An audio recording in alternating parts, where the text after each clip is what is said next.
You're listening to The Edie J. Adler Show, only on LA Talk Radio.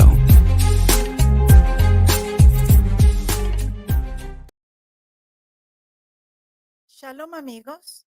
Welcome to the Edie J. Adler Show.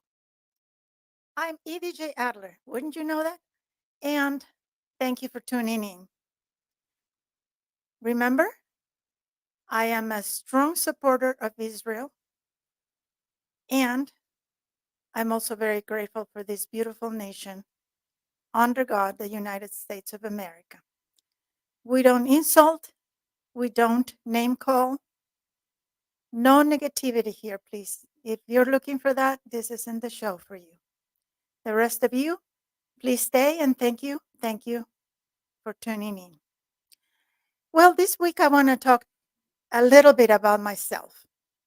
And I'll tell you why, because Saturday is my birthday. Yes, September 28th is my birthday. And today, the 25th, would have been the birthday of a very dear friend of mine. So happy birthday in heaven to Jeff Temkin. And the reason I wanted to talk about me a little bit, it's because I'm a walking miracle. Well, actually, I think all of us are.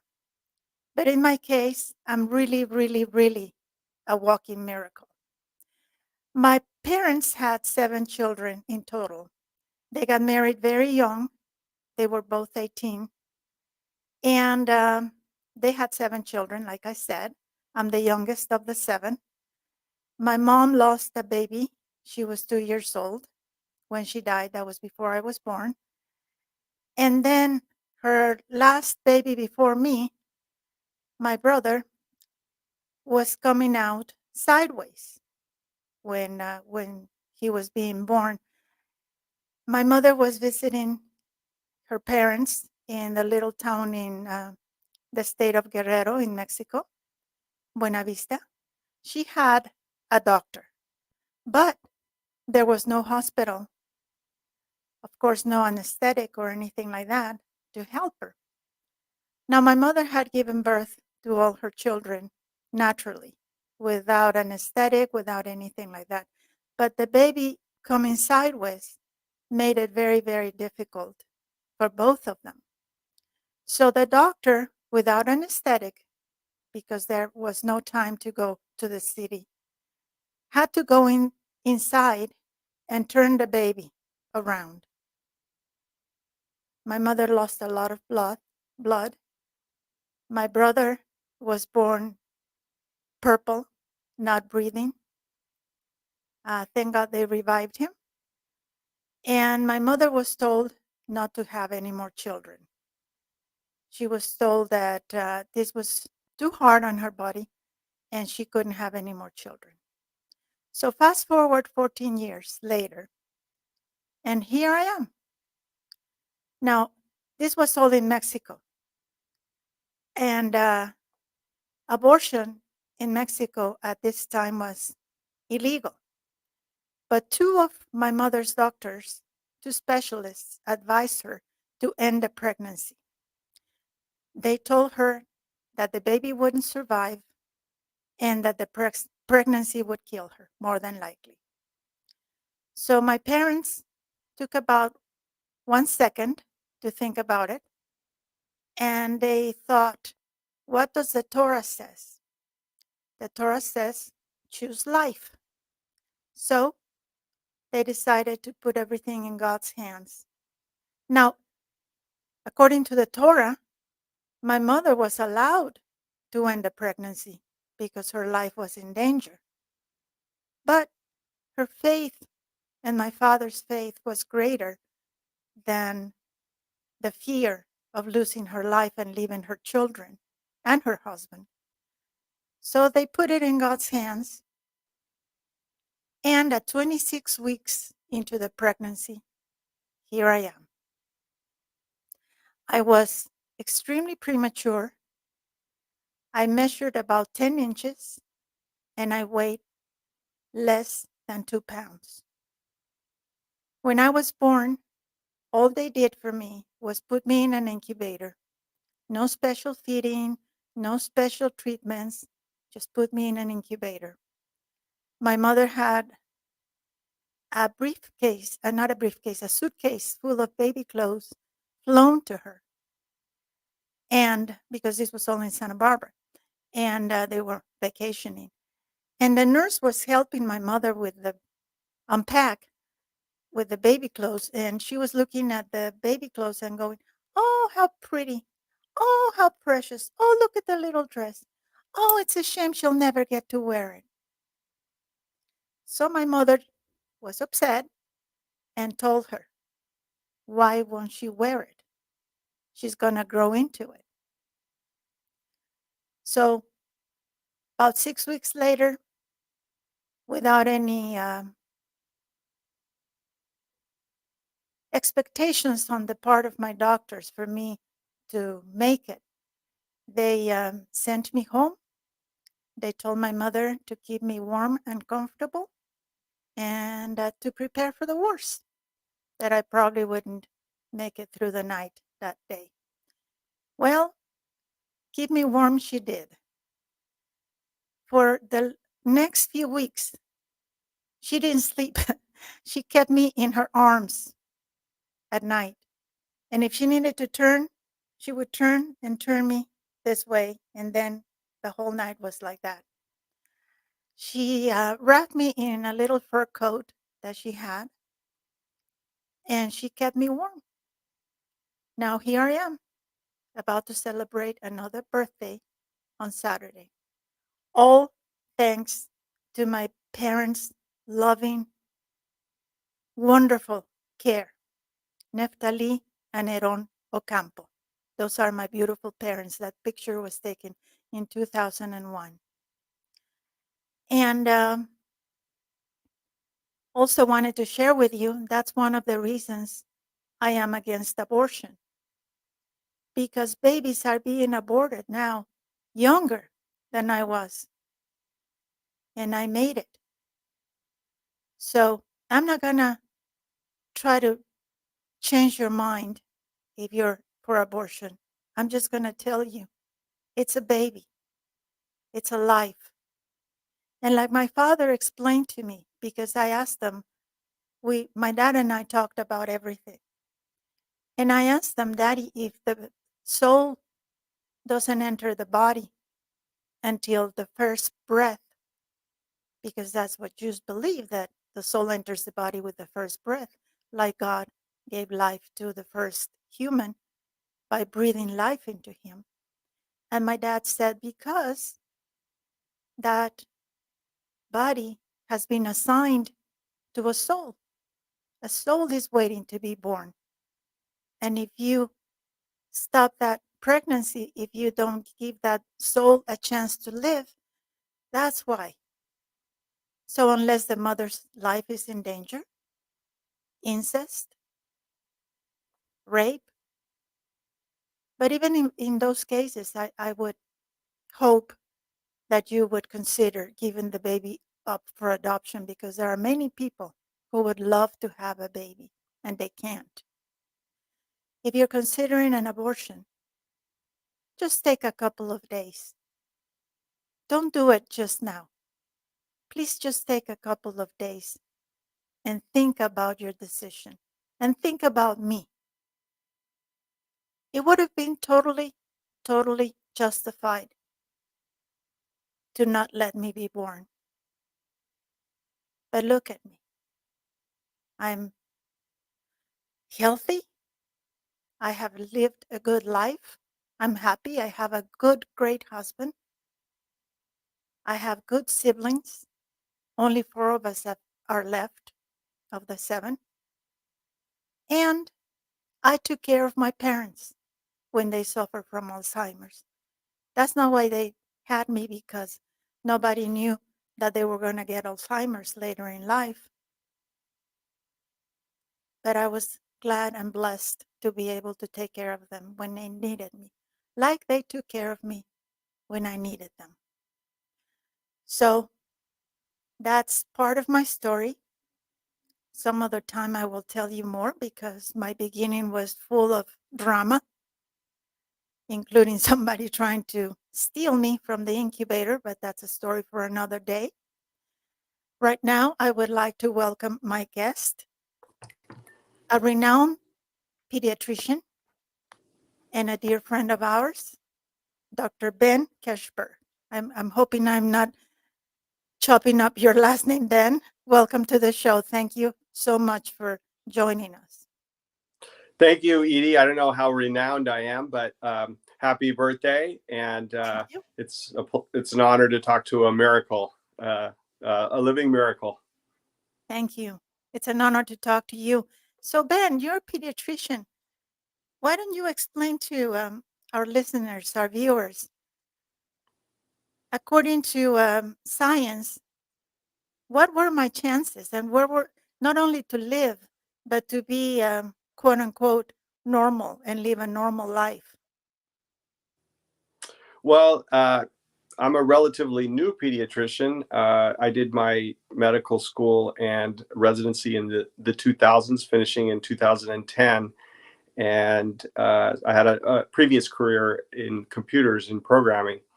And so by that time, 24 weeks was actually considered to be viable, what they call viable, whereas if a baby's born premature at 24 weeks, then medical science can allow that child to live and in most cases a normal life. But at the time that you were born, that science wasn't available.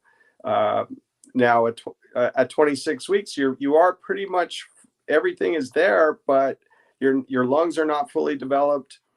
Your GI tract, you may not be fully ready to feed in the normal way, and usually IV fluids, NG fluids, nasal gastric, other ways to get nutrition are used in order to have a premature baby grow. So that technology wasn't really there at the time you were born, and so it's really pretty amazing that you were born at 26 weeks and then sent home at 32 weeks. Now at 32 weeks, it's really feeding, what we call feeding and growing, where as long as you can keep getting calories, then you are pretty much fully developed. And so a mother's love and a mother's instinct is really what you need. So so kudos to your mom for doing you know going against all the naysayers and doing what was best for you. And you know, doctors don't know everything. Doctors are wrong sometimes, and especially the last 4 years, I think we've discovered that they are often wrong. And so it doesn't surprise me that you were able to survive, given that your mom took over. Thank you. And one thing that my father used to tell me, that when I was born, my mother wasn't even taken to the OR or the delivery room because they didn't think she was going to have the baby right away. So she had me in the room, in the hospital, but in the room. And so when I was born, the nurse handed me to my dad. And my dad said that he freaked out because it felt like jello. It felt like I was going to go through his fingers. Is I'm guessing maybe that's normal for any newborn, but is that something that it was because I was so tiny? So I think it was because of the size. Yeah, I'll see.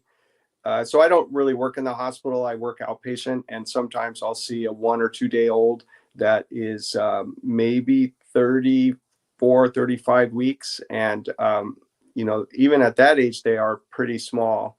So at 26 weeks, you know, uh, very, very small, probably a couple of pounds, maybe even less than that. So very, very small. And so probably smaller than the size of a kitten when a kitten's born. yeah, less than 2 pounds, a little under 2. I think it Yeah. was 800 grams. So And even at 34, 35 weeks, they seem very fragile to me.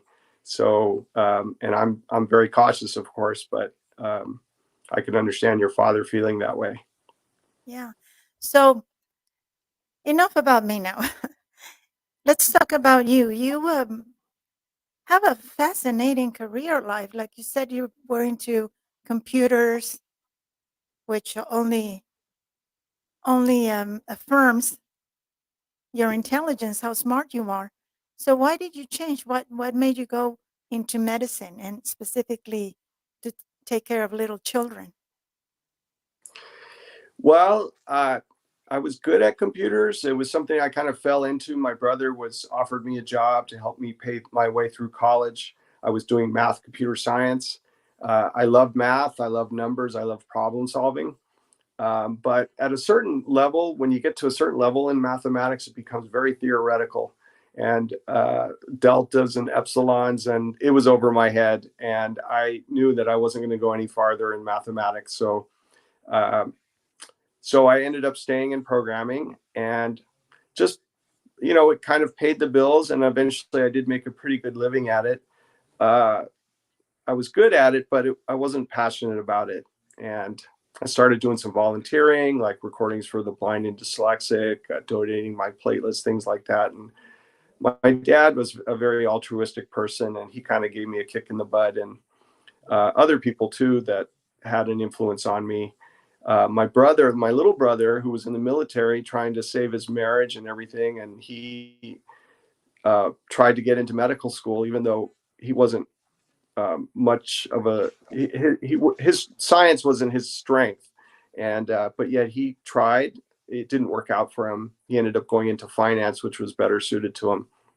But it just put the idea in my head: hey, he is trying to change his career and go into medicine. Why can't I do that? And then I dated somebody who was applying to medical school, and uh, that relationship didn't work out. But again, it put the thought in my head. I was thinking about it at that time. I thought about going to be a math teacher, and then medicine. So those were my two choices. But I thought, based on my personality, I'm kind of more calm and introverted, that working with people one-on-one, one-on-two, one-on-three in pediatrics would be easier for me than one-on-30 or 25 in a math class. Um, but I knew it was going to be 10 years going down the road if I changed my career. I had to go back to do pre-med, which I did at Santa Monica College, a great school, by the way. I think I got a better education there than at UCLA. And then, 4 years of medical school, Sackler School of Medicine in Tel Aviv, Israel, and then my residency at CHLA, Children's Hospital, Los Angeles. So I knew that once I started down that path, it was going to be 10 years. So I sat on the fence for 4 years. And finally, I made the decision to go into medicine. And it did take 10 years, but I'm very happy I did. So I got into medical school. I started at 34, was 37 when I went into medical school. And I wasn't the oldest medical student. I was in my class, but I encountered other medical students that were older. There were a lot that were sort of had done other things for a few years, a lot in their late 20s or early 30s. And then 44 by the time I finished residency. So it was a challenge. Definitely, there's a reason why people go to medical school right after college, because you have the stamina, you have the energy. I did not have that. And, my colleagues helped me out.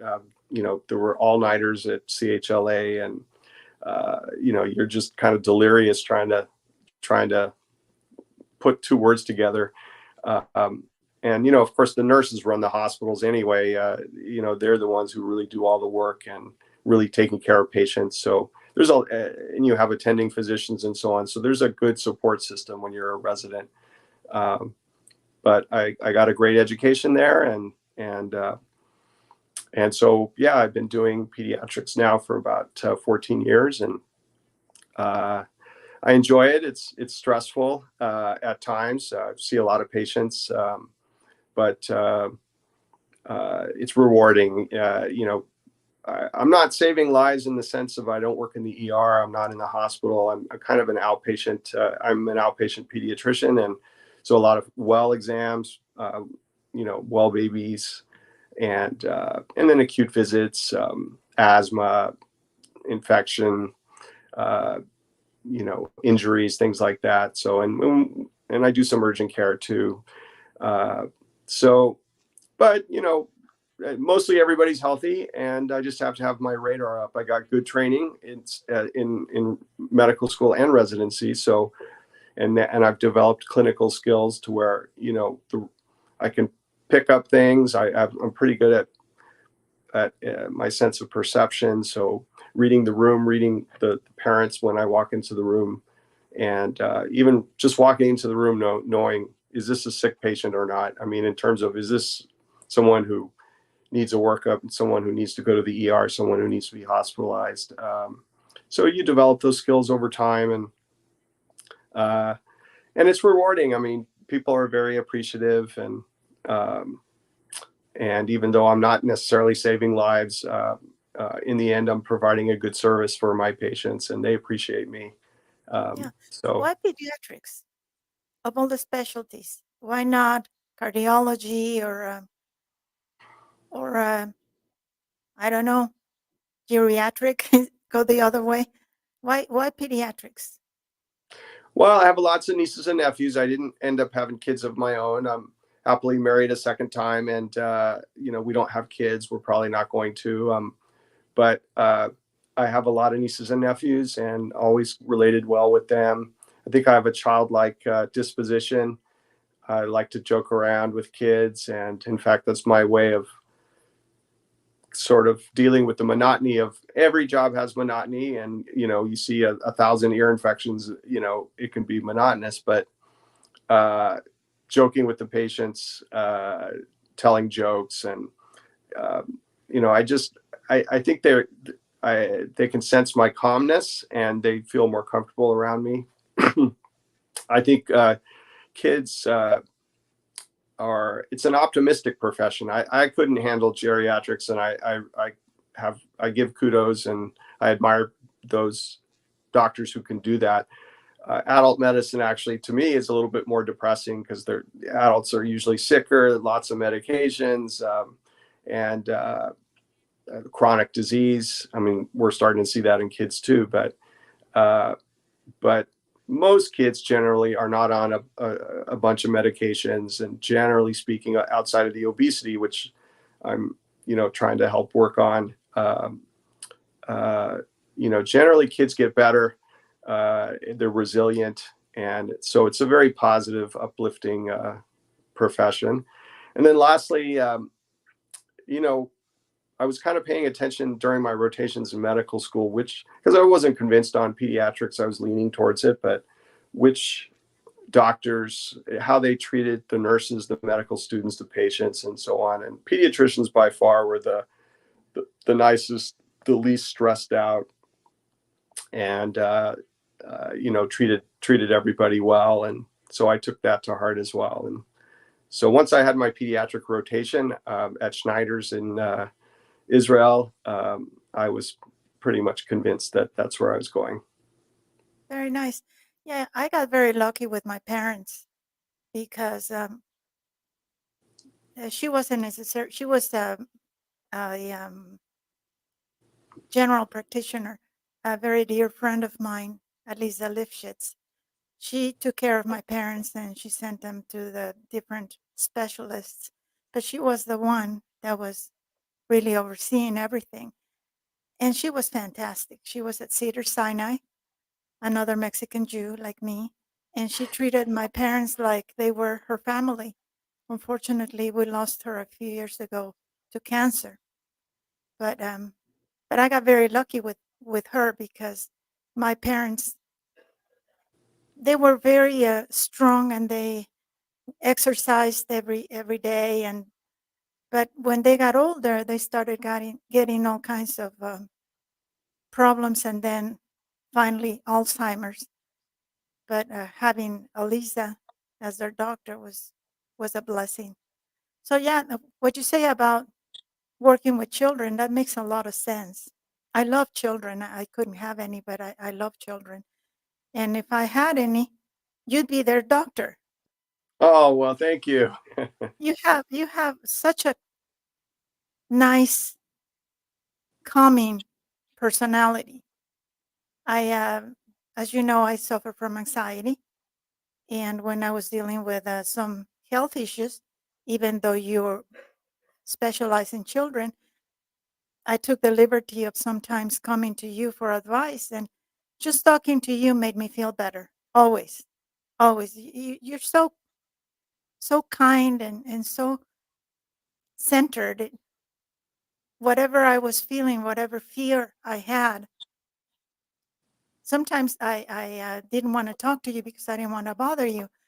But talking to you always made me feel better, and that's just your personality. And I'm glad that you decided to go into medicine, and I'm glad for all the children that you've treated that you went into pediatrics, because I'm sure that you're so kind that you think everybody else is like you. But not everybody. Not everybody has the patience. Not everybody has the bedside manner, and not everybody has the kindness and the empathy to treat children, especially when children are going to the doctor. They get scared because they don't know what's going to happen. They get Hmm. a shot or whatever, and they get scared. And I'm sure that with you it's different. I'm sure that you reassure them, and they're not as afraid of you as I was of my doctor when I was little. Well, thank you. I do what I can to try to minimize the anxiety when I walk into the room. I try to sit down as soon as I can because I am relatively tall. I'm not super tall. I'm just under 6 foot, but compared to a 4-year-old, I'm tall. And Yes. and I the I'll always try to start with chit chat and not you know and I never use the S word in the room. Never use the S word, SHOT. Yes. I never use the F word, FAT. Sometimes parents will use it, but I don't like that word. And we talk about more in a scientific way, the weight growing faster than the height type of thing. But I try to have young toddlers in the parent's lap when I examine them. It's easier because they're afraid of the bench and they don't want to be laying down on the bench. It scares them. And so little things, and the joke telling, as I mentioned, just kind of helps, uh, you know, distract them until the visit's over. So Right. That's very good. Before we continue, do you and Laura have any pets? we do.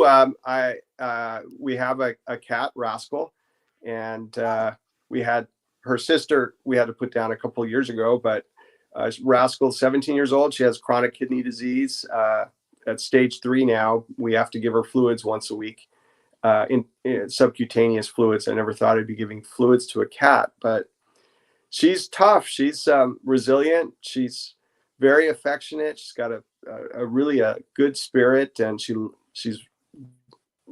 loves to lay in my crook at night, and she likes chin rubs. She's kind of like a dog almost in that sense. Yeah. And I had a cat so that I had to do fluids to also, and he also had cancer, and it was the hardest thing for me to do that, to put the fluids into him. But had to be done, and I did it. And the reason I asked you about pets is because every week we feature a pet who is looking for a home. Now, let me tell you something, my dear friends. If you've seen the show at least once, you know how I feel about people who return pets to the shelter. There's a difference between ignorance and sheer indifference and apathy, no matter how you look at it. This is a very sweet dog, and she has been disgracefully failed by everyone. Bella is only 7 pounds. She's been thrashed, but she's still beautiful Maltese mix. And even though she's 10 years old, she's still unspayed. She's on blue alert at the East Valley Animal Shelter, which is a high kill shelter in Los Angeles. This is the second time that she has been owner dumped. Come on, people. Where's your heart? Bella was a medical owner surrender back in January and was quickly adopted. The shelter counseled the adopter about spaying her and to see the vet about Bella's unusual bruising on the neck and shoulders. Her grade 5-6 systolic heart murmur and her moderate dental disease. The adopter was supposed to have everything checked out and return proof of veterinary care by February. I'm really surprised that the shelter let her go without having these issues looked at. So instead, friendly Bella is back at the shelter and practically unrecognizable from the beautiful dog who left 8 months ago. Her dental disease has progressed to severe periodontal disease. Bella has a thinning coat, hardly any hair left in some areas, and has lost weight. She still has the heart murmur.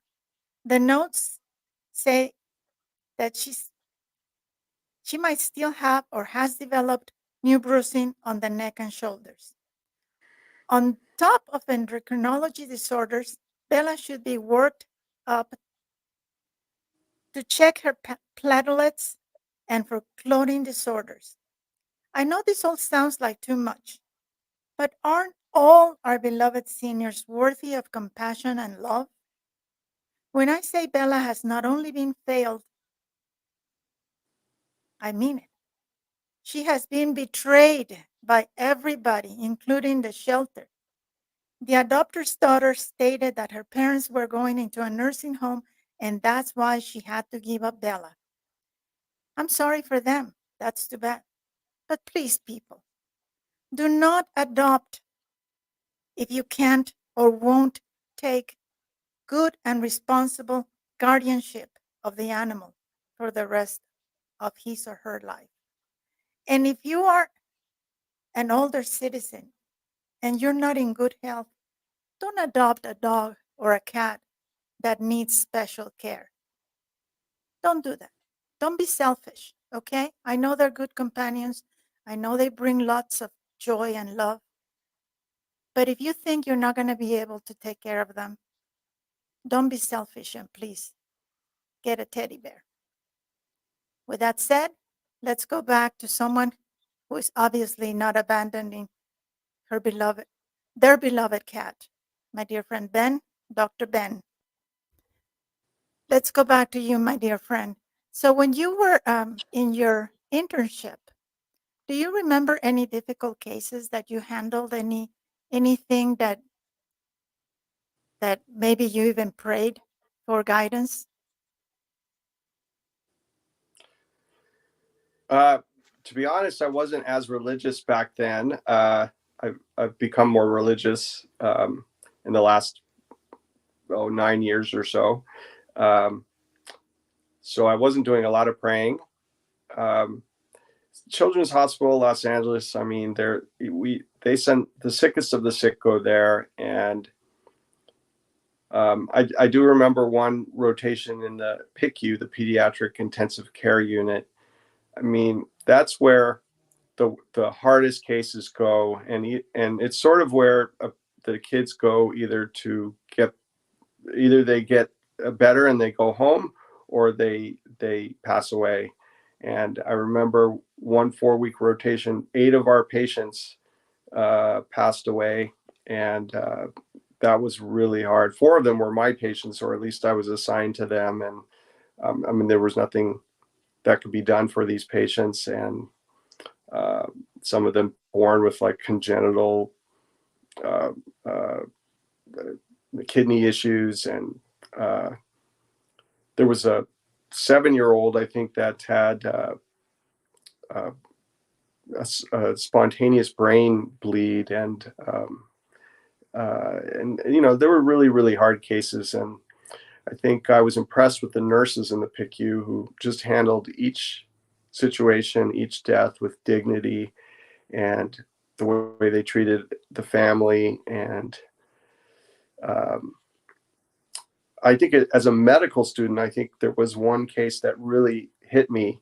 Uh, I remember as an Armenian family that the mom unfortunately didn't. The baby had a fever, a fever in a newborn is considered to be an emergency because they don't have a mature immune system, and the infection can cross the blood-brain barrier. You can get meningitis, and the newborn can die very quickly.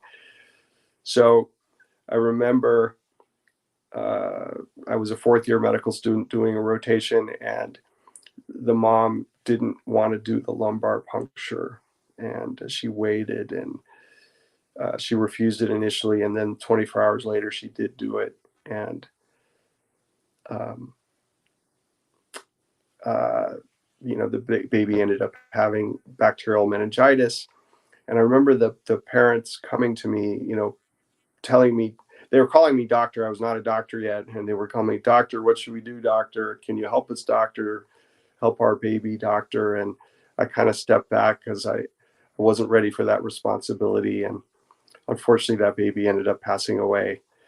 And that's kind of when it hit me, like, wow, I'm really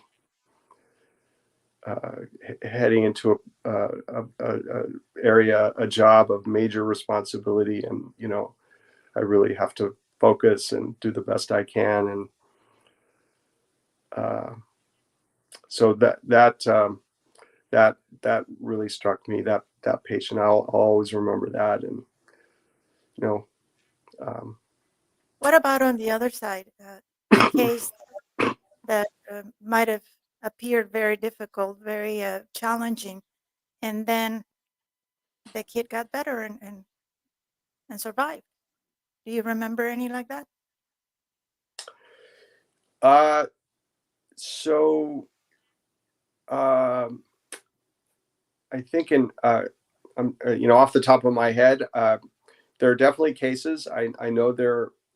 I remember in medical school in Israel, there was a case where a baby was born that looked like the face was deformed, and the doctor was just very sharp and did some kind of nasal maneuver, and the next day or the 2 days later, the the uh, the patient's swelling went down, and the baby's head looked normal, not malformed, and to me it seemed like a miracle. Um, uh, and um, Off the top of my head, I'm having a hard time thinking of other examples. Um, That's a good one. yes. So, I, like you mentioned, you've become religious. We're not fanatic.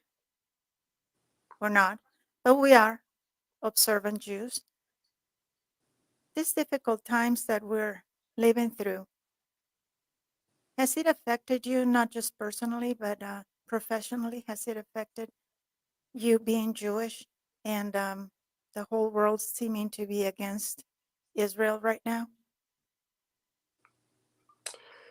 Uh, Obviously, it's affected me personally. Professionally, a little bit. I've decided to, until the war is over and all the hostages are back, I wear an Israeli flag tie clasp. And uh,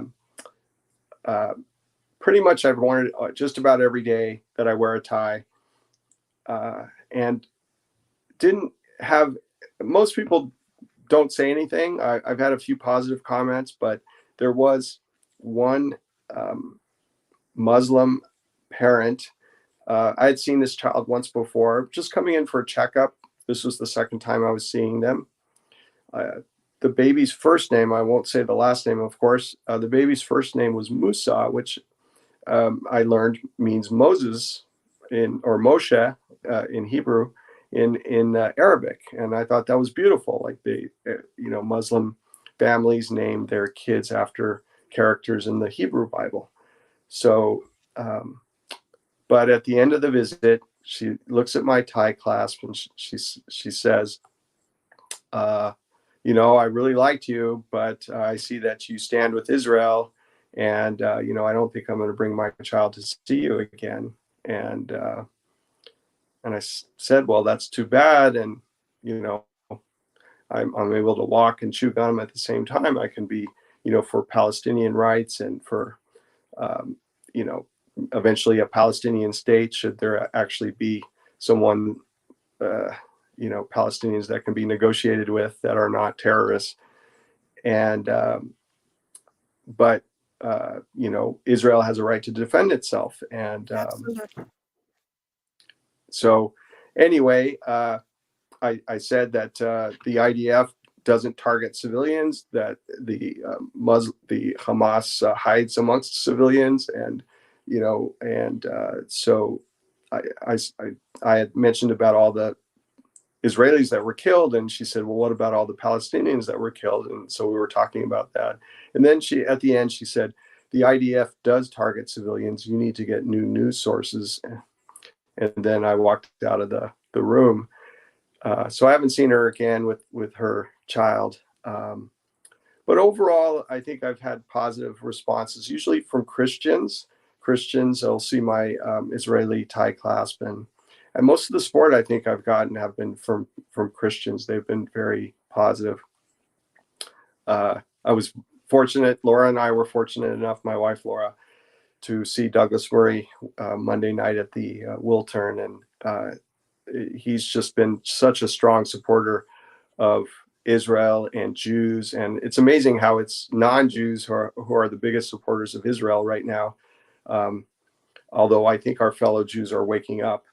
And I hope so. I really hope so. Because um, even if you're not religious, you have a Jewish name, they're coming for you, my friends. Wake up. Sorry. yeah, Israel is on the battlefront, the front lines for Western civilization. They're I the agree. ones that are, yeah. We're the only thing standing between the terrorists and the rest of the world, unfortunately. Exactly. Well, I'm And it sorry that seems, happened to you, but it's her loss. She lost a good doctor. And if she's going to let hatred be ahead of her child's welfare, then that's too bad for the child. And she's also teaching hatred to that child. And that's a shame. That really is a shame. it is. It's but we see indoctrination in our schools too, and in the universities. It's amazing. These Douglas Murray used the word ignorant and narcissistic, and these ignorant, narcissistic people, students, college students who are chanting from the river to the sea, they have no idea what their moral compass is broken. They're just expressing feeling, emotion, and they are not thinking clearly. And I don't know how to break that circuit to where they can, stop thinking emotionally and think rationally. That's what we have to do, is wake these kids up. And it's not entirely their fault. Their parents haven't taught them the right values, and the instruction that they've had has been, brainwashing them. And to us, it's obvious, who's decent, who's indecent in this war that Israel's fighting against Hamas, the evil terrorists. And it's so obvious to anybody who can think clearly, but so many people are blinded. Exactly. Like Prime Minister Netanyahu calls them useful idiots. They are. And, I feel sad because they don't realize they're useful idiots. And, they've been taken advantage of to some extent. It's not entirely their fault.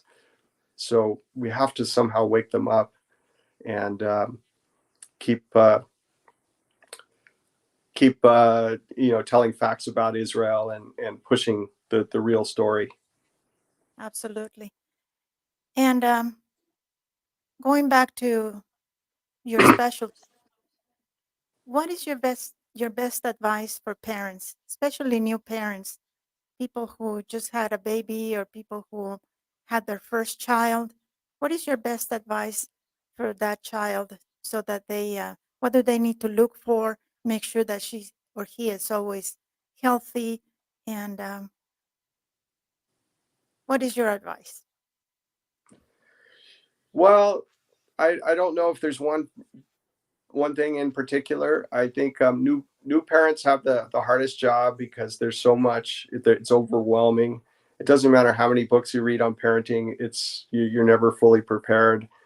I think if I was to ever have a child, it would be overwhelming for me too. There's just so much to learn. I think I try to relax them about, everything doesn't have to follow exactly. You don't have to have them on a set schedule of feeding every 2 hours. We do worry the first week of life. We want to make sure.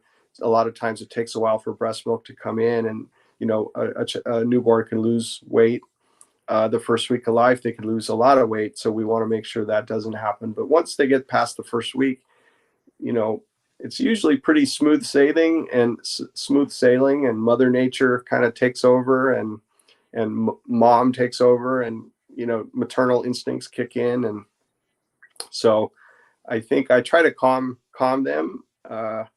I remember actually a couple that are same-sex couple, two women who had a baby, and they were so freaking out about it, and they had lots of questions, and they didn't.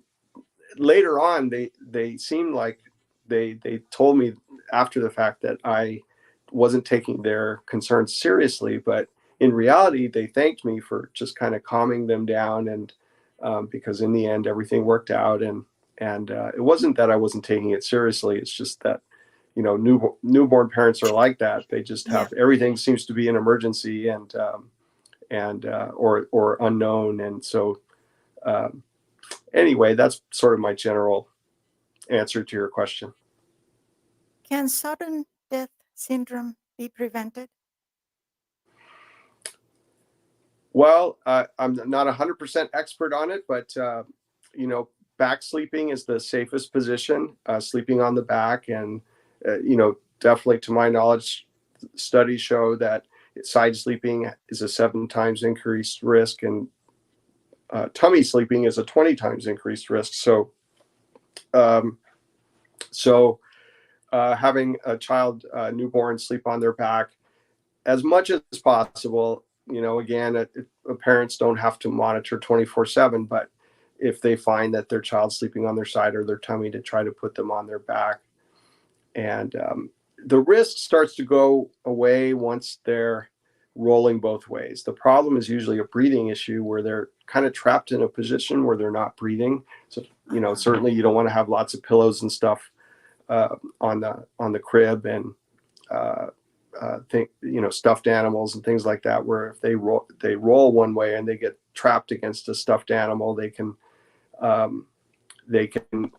have problems with breathing, and then they can't roll back. So that's really the first 6 months, making sure that there's not much in the bed, and then once they're rolling both ways, then the risk really goes down quite a bit. Well, that's good to know. I didn't know that. Well, Ben, we're coming to the end of the show. Anything else that you would like to add? Well, I would like to say that it's been a pleasure to talk to you, and thank you for having me on. I would say that, as I mentioned, it's the last 9 years or so that I've been religious. I really didn't know much about the Torah 9 years ago, and I, through regular Shabbat attendance, and through regular Torah study, I have gotten a better knowledge, um, um, and and actually, through when I went back to medical school to pre-med and taking biology, that's when I really started, my belief in God got stronger through science. A lot of people think, oh, religious people are anti-science, irrational. It's totally the opposite. I'm very rational. I'm very scientific, very logical. and how something so complicated in the cell as the nucleus with the DNA, and how that evolved out of nothing it's just impossible, statistically impossible. Actually, if you read Stephen Meyer's books, Signature in the Cell, Darwin's Doubt, sort of mathematical evidence that there's just hasn't been enough time in the universe for it to have been created out of nothing, or even just a simple protein to be created out of amino acids. So anyway, I basically came to a stronger belief in God through science and through logic. I've heard that from other doctors, as a matter of fact, that when they study the system and everything that goes in the body that works like a computer, they realize that somebody had to make it. Somebody had to make it happen. Yeah, and people point to, oh, well, look at the monkeys. They have 98% of our DNA, and how that obviously evolution explains everything. And there's so many holes in evolution, and evolution, kind of Darwin's theories explain microevolution, minor changes, but the fact that DNA is so close to a monkey's and yet we are so different. There's an operating system, what we used to thought was junk DNA that we don't fully understand, and that's different on us than it is for monkeys. And so there's still a lot that we have to learn, and that'll be never ending. Yes. Well, thank you so much, Ben, for joining us. Thank you. I appreciate your knowledge and sharing your knowledge with us. And it's a pleasure having you. Please give my love to your beautiful, beautiful wife. And we'll see you soon. Thank you, Edie. Happy birthday. Say hi to Neil, and I'll see you Saturday. Thank you. My dear friends, thank you for tuning in to the Edie J. Adler Show. Next week, I won't be here because it's Rosh Hashanah. And like I said, I'm an observant Jew, so I'll be at temple. Thank you for watching. I'm Edie J. Adler. Remember to always, always be grateful.